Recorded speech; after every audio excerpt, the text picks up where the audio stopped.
1500 रुपयाऐवजी फक्त आता 1 रुपयाच येणार. लाडक्या बहिणींच्या तोंडाला पाणी पुसली अशी काही जी बातमी सध्या सोशल मीडियामध्ये झळकते. आणि मुख्यमंत्र्यांनी जी काही गाजावाजा महायुतीने गाजावाजा करत जी काही योजना लाडक्या बहिणींसाठी आणली होती त्या बहिणींना आता 1500 ऐवजी फक्त 1 रुपया मिळणार अशी एक चर्चा सध्या चालू आहे.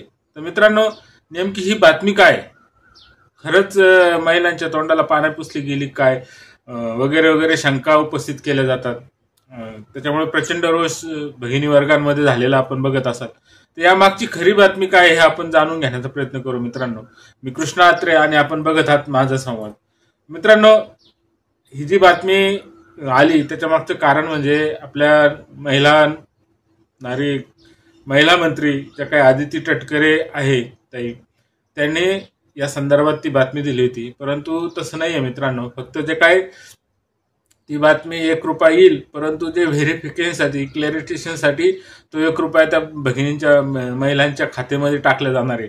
ते जर सक्सेस झालं म्हणजे पडताळणीसाठी तो 1 रुपया पाठवणार आहे. आणि ती पडताळणी झाल्यानंतर त्यांना आता ह्या महिन्याच्या 17 तारखेला जुलै आणि ऑगस्टचे सलग 2 महिन्याचे 3000 रुपये त्यांच्या खात्यावर जमा होणार आहे. आता या सगळ्या बातम्या आपण सविस्तर जर बघितल्या मित्रांनो तर अनेक शंका कुशंका महिला वर्गांमध्ये प्रचंड प्रमाणात निर्माण झालेल्या आहेत. अनेक ठिकाणी महिलांच्या रांगा लागलेल्या आपण बघितल्या असेल. सर्व्हर डाऊन होण्याची समस्या आहे. तर मित्रांनो, या सगळ्या गोष्टी कसं असतं, 10वी-12वीचे रिझल्ट झाल्यानंतर ऍप्लिकेशन करताना ज्या वेळेस एखादी साईट हॅक होती किंवा सर्व्हर डाऊन होतो त्याचप्रमाणे ती परिस्थिती. आता मित्रांनो, जवळजवळ महाराष्ट्रामध्ये 1,80,00,000 महिलांनी ह्या योजनेसाठी अर्ज दाखल केलेले आहेत. तर ह्या 1,80,00,000 महिलांच्या खात्यावर प्रथमतः 1 रुपया येणार आहे. खरंच त्या व्हेरिफिकेशन झालं, सगळं झालं त्यानंतर सरकार ते करणार आहे. आता यासाठी महिलांनी घाबरून जाण्याचं कारण नाही. प्रत्येक भगिनींच्या खात्यावर तेवढे सरकारने जे घोषित केलेले 1500 रुपये ते येणार आहे. तर मित्रांनो, यामध्ये जे काही सर्व्हर डाऊन होण्याची समस्या आहे त्याला अनेक पर्याय महाराष्ट्र सरकारने दिलेले आहे. आता आपण बघितलं सगळ्यात जास्त महाराष्ट्रामध्ये एकूण 1,80,00,000 महिलांनी अर्ज सादर केलेला आहे. त्यामध्ये पुणे जिल्ह्यामध्ये सर्वाधिक महिलांनी आणि वाशिम जिल्ह्यामध्ये सर्वाधिक महिलांनी अर्ज सादर केलेले आहे. नगर जिल्ह्यामध्ये जवळजवळ 7,00,000 महिलांनी ह्या योजनेसाठी अर्ज दाखल केलेले आहे. आता दाखल करण्याची प्रक्रिया आपल्याला माहिती आहे आणि सगळ्यात महत्त्वाचं म्हणजे ही दाखल करताना कोणतेही शुल्क आकारलं जाणार नाही. त्यासाठी अनेक सेतू उभारले गेलेले. आपल्या अंगणवाडी सेविकांकडे त्याचा पर्याय आहे.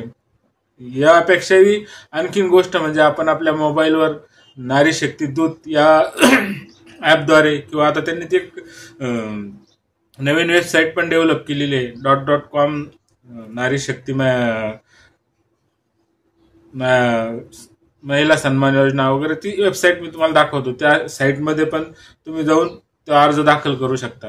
तर या सगळ्या गोष्टींचा उहापोह जर केला मित्रांनो तर भगिनी वर्गांनी घाबरून जाण्याचे कारण नाही. ज्या ज्या योजना पात्र ठरणार आहे, अपात्र ठरण्याचे निकष पण गव्हर्नमेंटने हे केलेले, तर त्यामध्ये 2.5 लाखापर्यंतचे ज्या कुटुंबाचं उत्पन्न आहे त्यांना या योजनेत लाभ मिळणार नाही. त्यानंतर ज्या महिलाच्या घरचे टॅक्स भरतात, टॅक्स पेअर आहे त्या व्यक्तींना, त्या महिलांना भेटणार नाही.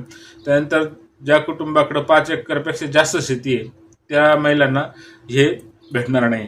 तर अशा ह्या 3 क्रायटेरियामधील महिला असतील त्यांना या योजना, त्यानंतर सरकारी नोकर असेल किंवा निवृत्ती वेतन धारक असेल त्या कुटुंबामध्ये कोणी सरकारचं, म्हणजे सरकारच्या कोणत्याही योजनेचा लाभार्थी असेल तर त्याला ह्या योजनेमध्ये, त्या भगिनीला या योजनेमध्ये भाग घेता येणार नाही. तर मित्रांनो, भगिनींनी पॅनिक न होता आपल्या मोबाईलवर नारी शक्ती दूत हे ॲप उघडून प्ले स्टोअरमध्ये ते आहे, त्यामध्ये जाऊन आपली सगळी माहिती भरली तर त्याचा अप्रूव्हल येणार आहे. आता आपला अर्ज सबमिट झाला का नाही हे पण पडताळणी आपण पाहू शकतो. त्याच्यामध्ये जाऊन जर आलं तर पेंडिंग म्हणून आलं तर तो होणार आहे सबमिट. त्याच्यामध्ये अर्ज पेंडिंग जर आला त्याच्यामध्ये माहिती तर तो अर्ज सबमिट होणार आहे. त्यानंतर त्या एका नारी शक्तीच्या कोपऱ्यावर एक आय म्हणून येतं, त्याच्यात तुम्ही जर क्लिक केलं तर त्या क्लिकमधून सुद्धा तुम्हाला तुमची माहिती होणार आहे. तुमचं जर कोणत्या कारणाने रिजेक्ट झाला तर तुमचे डॉक्युमेंट व्हेरिफिकेशन काय काय चूक झाली ते पण ते सांगणार आहे. त्यामुळे ते कोणत्याही भगिनीने पॅनिक न होता ह्या सर्व गोष्टी पडताळून पाहायच्या आहे. म्हणजे आपण बघितलं तर ज्या अशिक्षित महिला, आता अशिक्षित फार कमी असतील, परंतु आहे खेड्यापाड्यांनी काही महिलांना इंटरनेट चालवता येत नाही, मोबाईल चालवता येत नाही, तर अशा महिलांनी आपल्या घरातल्या जे काही मोबाईल आहे त्याच्याद्वारे अँड्रॉइड मोबाईल त्याच्याद्वारे आपण हा अर्ज भरू शकतो. माहितीच्या व्यक्तीकडून तो अर्ज भरू शकतो. त्यानंतर दुसरी शंका घेतली जाते की हे सगळं इंग्लिशमधून भरायचे का, इंग्लिशमध्ये मराठीत जर असेल तो अर्ज तर तो रिजेक्ट केला जाईल का, अशी पण शंका उपस्थित केली जाते. तर तसं काही नाही मित्रांनो, तुम्ही मराठीत जरी जो अर्ज भरला, योग्य माहिती दिली, योग्य डॉक्युमेंट सबमिट केले तर तो अर्ज तुमचा सबमिट होणार आहे आणि त्या भगिनींना महिन्याला 1500 रुपये मिळणार आहे. त्यामुळे कोणत्या महिलांनी पॅनिक न होता हे सगळ्या गोष्टी करायच्या आहेत. आता जवळजवळ अजून 31 ऑगस्टपर्यंत त्याला मुदत आहे या अर्ज सादर करण्याला. 1 जुलैपासून अर्ज सादर करण्याची मोहीम चालू झालेली आहे. आता 31 ऑगस्टपर्यंत.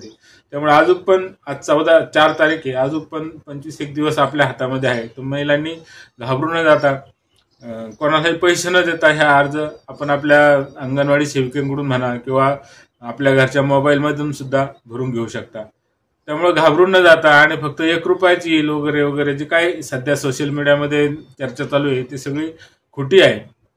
आणि ज्या महिलांचे अर्ज सबमिट होणार आहे त्या महिलांना निश्चितच 1500 रुपये मिळणार आहे.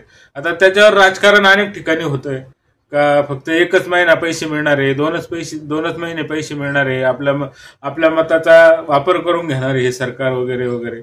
परंतु एक ध्यानात घ्या मित्रांनो, कोणती योजना सुरू झाल्यानंतर ती सहजासहजी बंद होत नाही. म्हणजे आज जरी ती सरकार या निवडणुकीमध्ये गेलं पण आता ज्या महिलांच्या नावावर 1500 रुपये जमा झालेले त्या महिलांना पुढच्या येणाऱ्या सरकारला सुद्धा ते द्यावं लागणार आहे. कारण एवढ्या एक निम्मा मतदार नाराज करून चालणार नाही. त्यामुळं महिलांनी बिनधास्तपणे हे अर्ज भरा आणि कोणत्याही शंका कुशंका मनात न घेता, कोणत्याही अफवांना बळी न पडता आपले जे कागदपत्र सादर करून योग्य व्यक्तींकडून योग्य माहिती आपण आपल्या त्यामध्ये भरली तर आपल्याला पैसे मिळणार आहे.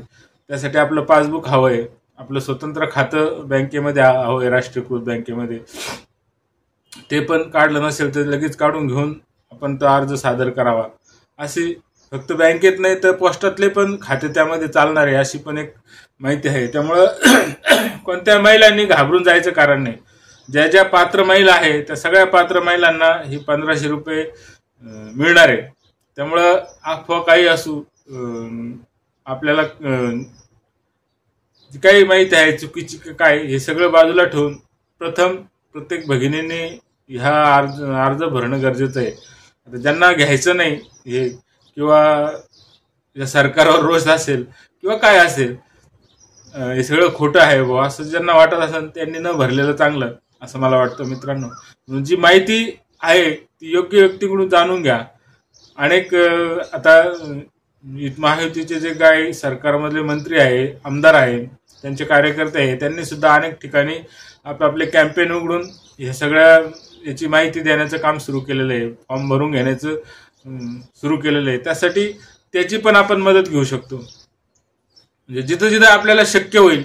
म्हणजे एक ध्यानात ठेवा भगिनी वर्गांनी की यासाठी कुठेही पैसे द्यायचे नाही. आता आम्ही बऱ्याच ठिकाणी ऐकतो की जे काही सायबर कॅफे आहे तिथे 100 रुपये घेतले जातात. तर आपण आपल्या मोबाईलवर ते भरू शकतो. 100 रुपये तिथं भरण्यापेक्षा आपल्या मोबाईलवर डाटाचा पॅक टाकला तर त्यामध्ये सुद्धा आपण आपल्या ह्या सगळ्या वेबसाईटचा फायदा घेऊन आपले अर्ज सादर करू शकतात. आणि सोपी गोष्ट आहे, त्यात काही हे नाही मित्रांनो. त्यामुळं भगिनी तुम्ही घाबरून न जाता, पॅनिक न होता हे आपले अर्ज सादर करा. आणि जे काही 1 रुपया येणार आहे ते खोटं आहे. फक्त ते एक टेस्टिंगसाठी 1 रुपया टाकणार आहे. तेव्हा आपल्या खात्यात जर 1 रुपया आला तर आपल्याला पैसे मिळणार हे ध्यानात ठेवा भगिनी वर्गाने. विषय जर आवडला, माहितीपूर्ण वाटली ही सगळी गोष्ट तर चॅनल सबस्क्राईब करा, लाईक करा आणि व्हिडिओ पाहिल्याबद्दल धन्यवाद.